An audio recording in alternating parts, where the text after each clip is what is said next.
Hello, Doc. Yes, good day, everyone. Good day, Doc. Okay, all right. So, how are you doing, everyone? Okay, today, I would like to share my thoughts and reflection about why a post-colonial oriented approach to teaching English language and literature is very important and necessary. So, yes. Before I learned more about post-colonialism, my understanding of it was very simple. Okay, I thought it was only about what happened after colonization. So, such as the challenges or the changes in society, the culture, and politics after a country gained independence. Okay, but after reading the article by you, Doc, by Redora Magan and Oslim Gal, I realized that post-colonialism is not only about the past. Okay, so it is also about understanding how colonial experiences continue to influence the way we think. Okay, the way we reviewed people, the way we interpret literature today. Okay, so this made me realize, Doc, that literature is not just a collection of stories written from entertainment. Okay, so every literary work carries history, culture, beliefs, and even even perspectives of the people who created it. Yes. Yes, and this is why I believe that a post-colonial oriented approach is important in teaching English language and literature. Because as a teacher, yes, we should not only teach students how to understand the plot. I identify characters or analyze their literature devices. So, yes, we should also teach them to look deeper into the text and understand the social and, yes, historical context behind it. So, yes, one of the ideas that really caught my attention from the article is the discussion about the image of the witch. Yes, the image of the witch.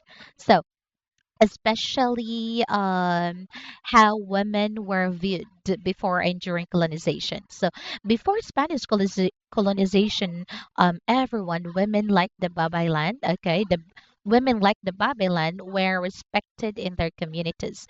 They were not seen as evil or dangerous. So yes, instead of they were considered spiritual leaders, healers, and important figures who helped guide their communities. However, when Spanish colonizers arrived, many indigenous beliefs and practices were judged, okay, based on European and Christian perspectives. So, but because of this, some women who practice indigenous traditions were labeled also as witches. Mhm. So for me, yeah, this shows how powerful words can be. The word which was not only a description of a person, but it was also influenced by a culture, religion, and then the people who had the authority to define that was considered acceptable or unacceptable. So this teaches us that when we read literature, we should not immediately accept everything presented in a story. Okay, so we should learn to ask questions too. So we can say, why was this character portrayed this way? So whose perspective does this representation came from? All right. So whose voice is being heard and whose voice is missing too? Okay. So yes, this questions helps us become more critical readers. Also, so the article also discussed Philippine literary works such as Nick Joaquin's Mayday Eve and then the Adalberto Temples, which is The Witch. Okay. These works shows how colonial influences affect the way women were represented in the Philippine literature. So if you're going to read the stories, okay, only from a traditional perspective, we might simply see certain characters as good or bad. Okay, so, or we can say innocent or evil too, but through a post-colonial lens, we are encouraged to look behind these labels. So we begin to understand that these representations are connected to history, culture, and experiences of people during different periods of time. Yes. Okay. So for me, yes, this is one of the most important lessons of post-colonialism. Mhm. So it teaches us that stories are shaped by the society where they are created. Okay, so as future English teachers, everyone, this perspective is very valuable because our rule is not limited to teaching grammar. Okay, it's also it's not limited to vocabulary or reading skills. We also have the responsibility to help students become critical thinkers. Okay, so we should encourage students to question texts, understand different viewpoints, and recognize that literature can reflect issues of identity, power, and culture too. So a post-colonial approach also helps students appreciate their own Filipino identity. Okay, so sometimes because of English literature, it's often associated with Western traditions. Students may think that foreign stories and perspectives are more important than their own experiences. But, okay, everyone, but everyone, post-colonial teaching reminds us that Filipino stories, indigenous knowledge, and local experiences are equally valuable. So it does not mean that we should reject English or Western literature. Okay, so instead, it teaches us to create a balance. So we can appreciate English literature while also recognizing our own Filipino voices and culture heritage. Yes, in fact, English has also become a tool for Filipino to express their own stories. Right?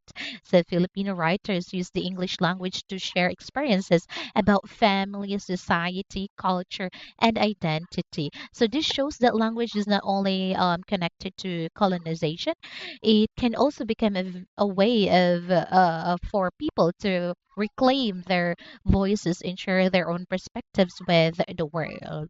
Okay, so therefore, teaching literature through a post-colonial approach allows students to see literature in a deeper way.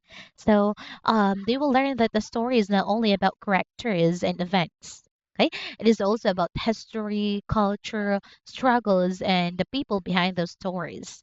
So, in conclusion, yes, I believe that a post colonial oriented approach is necessary in teaching English language and literature because it helps students become more aware, critical, and culturally sensitive readers. Okay, so, yes, it reminds us that literature is not created in a vacuum.